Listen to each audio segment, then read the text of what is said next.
people who have great ability to concentrate, great ability to focus, great ability to define and stay consistently within their priorities tend to be very successful in this world.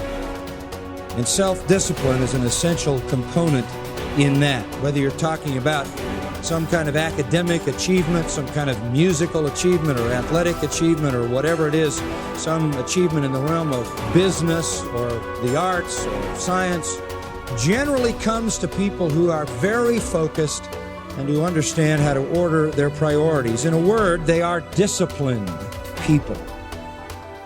I've always been disciplined myself because I've always lived a disciplined life. I lived in a disciplined household, like there was no such thing as I don't want to.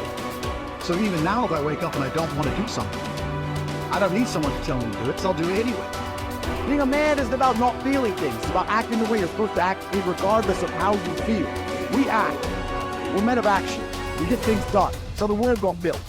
All of it. You need to become a man of action. Stop worrying about how you feel. Stop worrying about what you're supposed to be doing. How about that? But what happens is, if you believe that there's very little potential, how much action are you going to take? Nothing, little. But they take little action, little results. Why? Because they have to start with a problem with their belief. They don't believe it's really going to happen for me. Maybe for Frank Kearns because he got the cool hair and stuff, or maybe it's for you because you're so driven, but it's not me. Maybe Tony Robbins because he's a freak, got these big teeth. Whatever their thought process is, right? They got this thing, right? And when you take a little potential with a little action, what kind of results do you get? Lousy little results. And when you get little results, what does that do to your belief? You go, see, I told you this was a waste of time. And then what happens? You tap even less potential. You take even less action. You get even worse results, and your belief gets even weaker. And this sucker feeds on itself until you are in a downward spiral. It's poisonous. It's poisonous and it's self-fulfilling. Now, what if something could happen that could come along and fill you with a sense of absolute certainty? Not like I believe, but where you know. In you guys' case, mine as well, we knew because we had to. Because we burned the boats. There was no other option. We had to find a way. We weren't going to live that way. We all did it in different ways and for different reasons, but in essence, that was it. If you get yourself in a state of certainty that this is going to work, I'm going to find a way, and if this doesn't work, I will make the way, then you tap a lot more potential. And when you're certain in your potential, you take massive action. When you take massive action, you really believe in something, you get great results. When you get great results, your brain goes, see, I told you I was a stud. I told you this thing would work out. Now you're even stronger. You tap more potential, take greater action, greater results. That's how you went from $300 in a week to $2,500 in 5 days to $100,000 in a month to $1 million in a day. Same thing with you. And we get momentum. That's why the rich get richer and the poor get poorer. If you just make a decision, it can be sometimes the day that starts you on a brand new journey. Sometimes when you look back on it, the day that you decided was just about as exciting as the day when you finally accomplished the project. That when you finally made the decision, you finally, got through whatever barriers kept you from making that decision, and finally you made a decision. Now, some decisions are incidental and some are small, and some, are part of a working day. But sometimes decision-making can be one of the most important days of your life. Maybe a decision you postponed, and now you understand the penalty of postponing that decision. You've got to do something, and finally you come to the conclusion, today is the day. I now decide.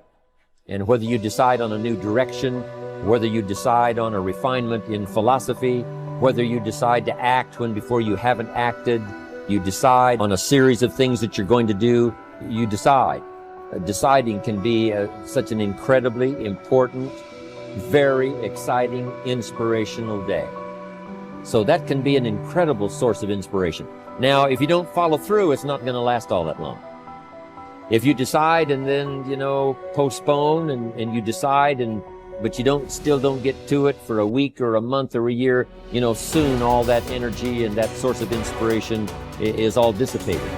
I believe that the single most important skill is the ability to make effective decisions, because everything comes from decision. You only get new results if you take new actions. You only take new actions if that decision comes first. In other words, decision is the father or mother of all action. But not all decisions are equally good, as we all know. And the quality of our life comes down to the quality of our decisions. You want action. Action means you have to make some decisions along the way. And decisions, most people are so afraid to make the wrong decision, they don't make any decision. That is what you really need to be afraid of, being stagnant. So get up and go. That idea isn't going to execute itself. You have to do it, and you have to do it now. Don't wait anymore. Don't think anymore. Don't plan anymore. Don't contemplate anymore. Don't make any more excuses or justifications. Don't rationalize anything else. No. Take the risk. Take the gamble. Take action now. No complacency. By 66, Pompey had already earned the title Magnus, making him, in fact, and in name, Pompey the Great. He had reconquered Spain.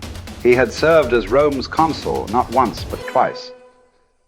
He had defeated Spartacus in the Third Servile War. And now he was being sent to dispatch the Cilician pirates who terrorized the Mediterranean. Before he left, he stopped for a private consultation with the Stoic philosopher Posidonius, one of the great minds of the ancient world. Posidonius's advice might have seemed rather redundant. Be the best and always superior to others, he had told the ambitious general, quoting a line from the Odyssey. But Posidonius wasn't talking about achieving more victories over the enemy. He was talking about conquering the self, not honors, but being honorable.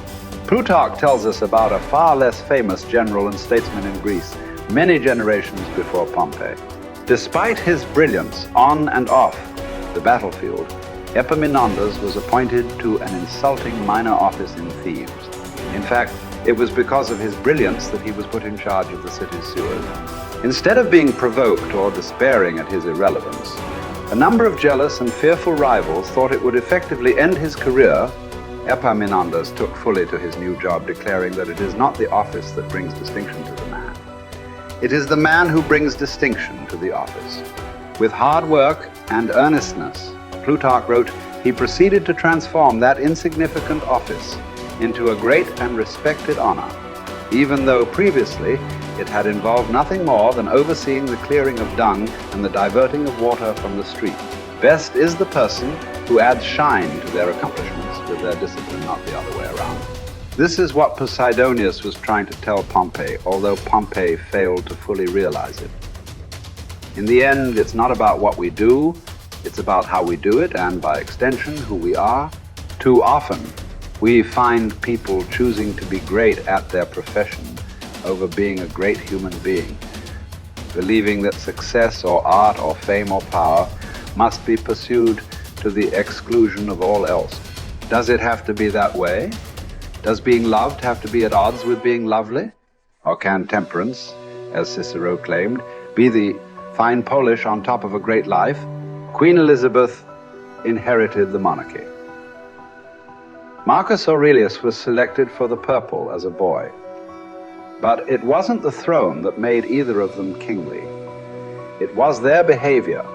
They were what the ancients called first citizens, for their character as much as their rank. As Marcus said, his aim was never to be the most powerful king, never to conquer the most territory, or build the most beautiful buildings. Instead, he was after perfection of character, to live your last day, every day, without frenzy or sloth or pretend. It just happens that wonderful external accomplishments, like those achieved by Elizabeth and Marcus, can come out of internal endeavor. They are not the goal, they are the byproduct. Conquering the world is almost easy after we have fully conquered ourselves. Certainly fewer people have done the latter than the former. This is what you find when you study the true masters of any profession. They don't care much about winning, about money, about fame, about most of the things that have come their way as a result of their success. Their journey has always been towards something bigger.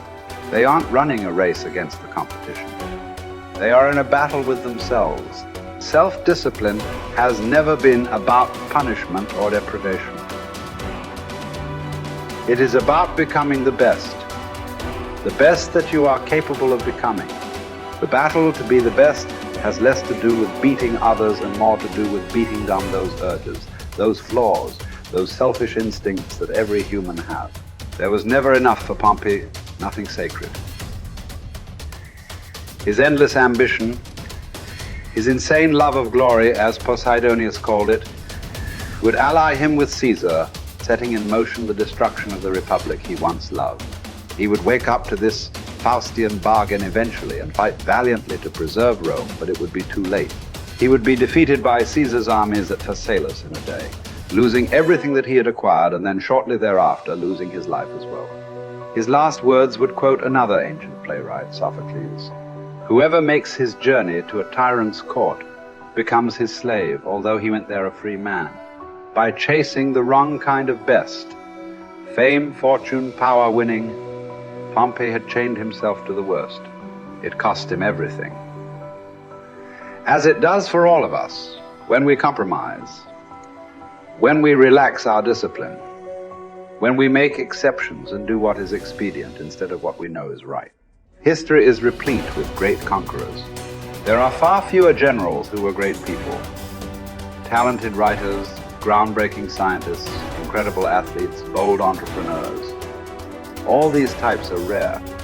Rarer still, and all the more impressive, are those who manage to achieve these feats without losing control of themselves, without becoming slaves to their ambition, to their careers, to their urges. Who will you be? What race are you running? Who are you trying to beat? And is it for the best